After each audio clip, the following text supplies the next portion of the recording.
दोस्तों, Vikram study classes में आप सभी का स्वागत है। आज हम पढ़ने वाले हैं ग्रामर के एक बेहद ही important topic preposition on, on to और अपॉन के सही यूज के बारे में। अक्सर देखा गया है कि बच्चों को इस प्रीपोजिशन ऑन टू और अपॉन में अक्सर कन्फ्यूजन होता है और बच्चे गलत यूज करते हैं।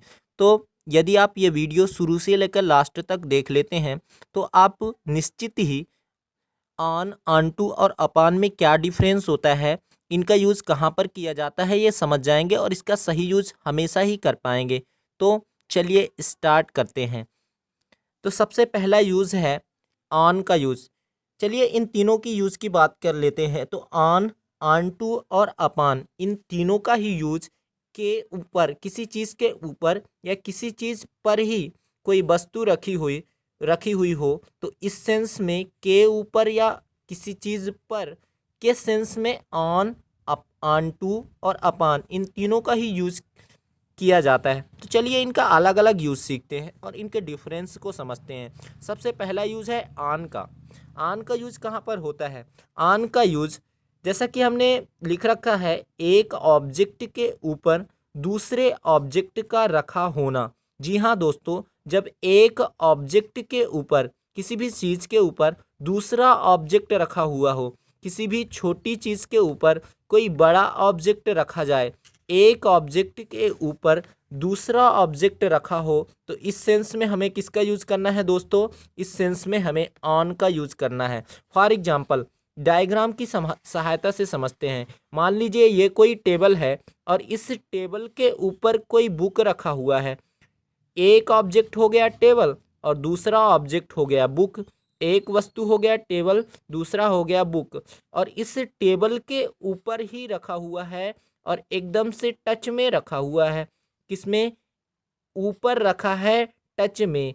तो एक ऑब्जेक्ट के ऊपर, एक किसी बड़े ऑब्जेक्ट के ऊपर किसी छोटे ऑब्जेक्ट का रखा होना, इस सेंस में एक ऑब्जेक्ट के ऊपर जब कोई दूसरा ऑब्जेक्ट रखा होगा तो हमें ऑन का यूज़ करना है। तो हम क्या बोलेंगे? The book is on the table. क्या बोलेंगे दोस्तों? The book is on the table, क्योंकि टेबल पर ही रखा हुआ है तो ऑन का यूज़ करेंगे। क्यों?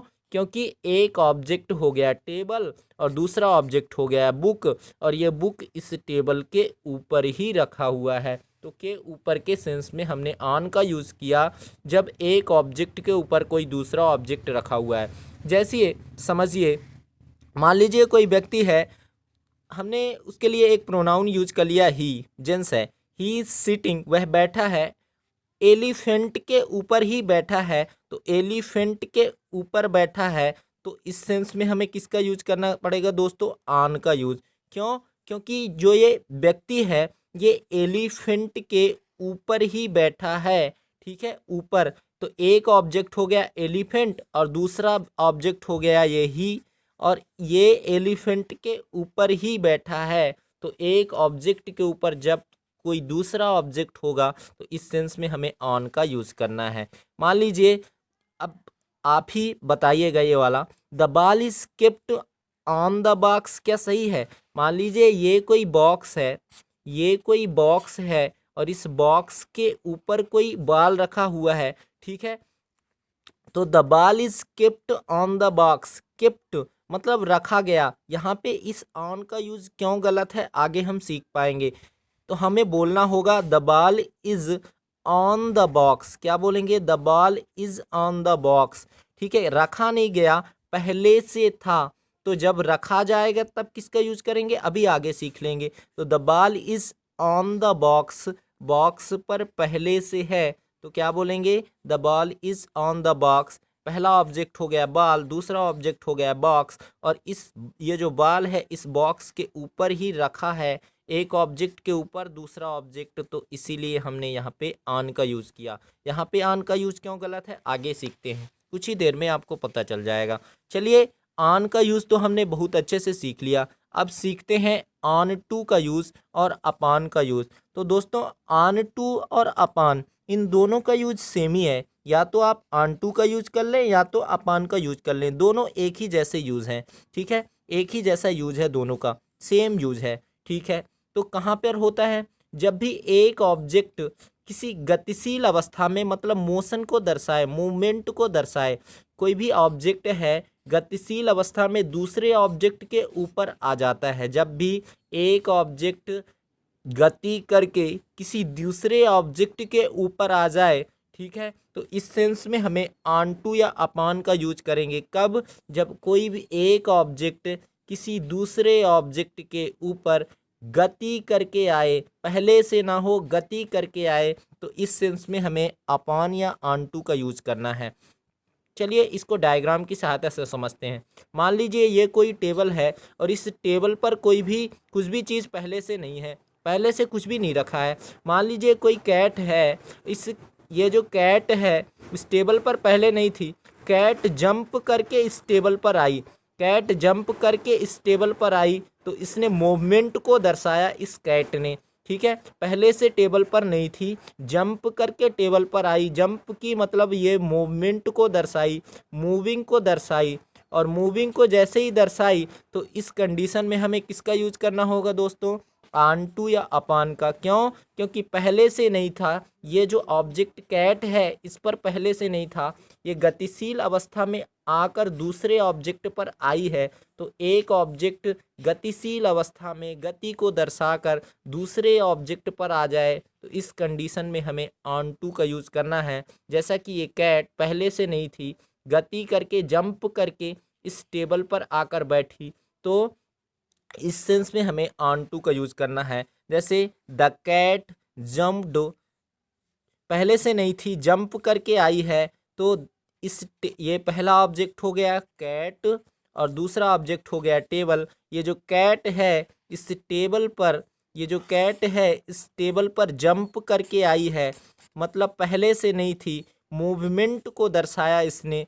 एक ऑब्जेक्ट दूसरे ऑब्जेक्ट के ऊपर गतिशील अवस्था में जब आकर आ जाए, ऊपर आ जाए किसी चीज़ के, तो यहाँ पे हमें ऑन टू का यूज करना होता है। तो टेबल के पहले ऑन टू का यूज होगा क्योंकि ये जो कैट है जंप करके टेबल पर आई है, पहले से नहीं थी, ठीक है। जैसे अभी बाल वाला जो हमने बताया था वो पहले से नहीं था। मान लीजिए ये बॉक्स है, इस बॉक्स पर पहले से बाल नहीं रखा हुआ है, बाल कहीं यहाँ कहीं और सरफेस पर रखा हुआ है और हमने उसको ले जाकर अब रख दिया, तो मूवमेंट को दर्शाया, यहाँ से यहाँ गया है, पहले से नहीं था।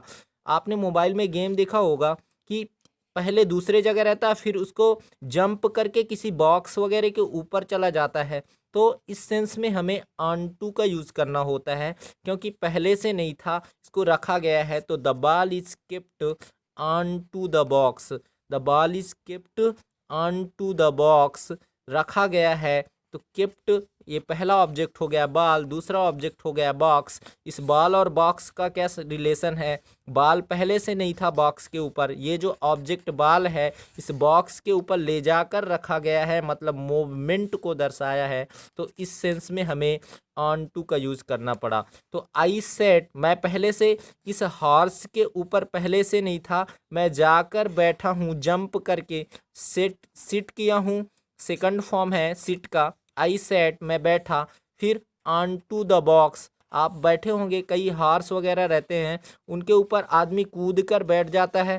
तो कूद कर बैठता है तो पहले से तो था नहीं, यहाँ से कहीं बाहर से आके कूद कर बैठा, तो इस सेंस में मूवमेंट को दर्शाया, मतलब गति को दर्शाया। तो इसीलिए ऑन टू का यूज़, जब एक ऑब्जेक्ट किसी दूसरे ऑब्जेक्ट पर गति को दर्शा कर किसी जाकर उसके ऊपर बैठ जाए या उसके ऊपर आ जाए, ठीक है, ऊपर आ जाए, एक ऑब्जेक्ट किसी दूसरे ऑब्जेक्ट के ऊपर आ जाए वो भी गति करके, तो ऑन टू का यूज़ करना है। चलिए एक और एग्जांपल लेते हैं। जैसे बुक शेल्फ है, बुक शेल्फ मतलब पुस्तकों की जो अलमारी होती है जहाँ पर पुस्तक वगैरह रखी होती है उनको बुक शेल्फ बोलते हैं। तो बुक पहले से बुक शेल्फ पर नहीं रखा है, द बुक केप्ट मतलब रखा गया उसको, बुक पहले से बुक शेल्फ पर नहीं था। अगर पहले से होता तो ऑन का यूज़, और रखा गया है मतलब मूवमेंट को दर्शाया है। तो ये पहला ऑब्जेक्ट हो गया बुक और दूसरा ऑब्जेक्ट हो गया बुक शेल्फ, पुस्तकों की वो अलमारी, और उस पर ले जाकर रखा गया है, मतलब एक ऑब्जेक्ट दूसरे ऑब्जेक्ट के ऊपर गति करके गतिशील अवस्था में रखा गया है, तो इसीलिए यहाँ पे हमें ऑन टू का यूज करना होगा। तो दोस्तों, अगर कोई भी वस्तु पहले से किसी चीज़ के ऊपर उपस्थित है तो ऑन का यूज, पहले से नहीं है, मूवमेंट को दर्शाकर, गति को दर्शाकर, पहले से जैसे ये कोई बाल है, गति को दर्शाकर किसी दूसरे ऑब्जेक्ट के ऊपर रखा जाए तो उस सेंस में हमें ऑन टू का यूज़ करना है। तो दोस्तों, आप ऑन और ऑन टू का सही यूज़ सीख गए होंगे। तो यदि आपको मेरा वीडियो कंटेंट पसंद आ रहा है तो प्लीज़ मेरे चैनल को लाइक और सब्सक्राइब ज़रूर करें और कमेंट बॉक्स पर हमें कमेंट करके बताएं कि आपको हमारा वीडियो कैसा लगा।